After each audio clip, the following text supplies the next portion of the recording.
grabe ang problema ta sa drugs, baby. Daw ang City Hall mismo, nagkaigwa kaming assessment ni DU, ang pagmati ko talaga, not doing enough.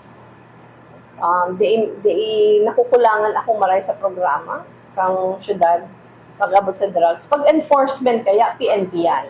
Pero dapat si synergy kan si trabaho kang PNP sa City Hall, maray. Gulpi na akong parasang information kay Colonel Fariñas. In fact, gulpi kita nakukuan ng mga information na halimbawa, nagrereklamo sa barangay na ang pinaka-problema lugod nila si asset kang pulis.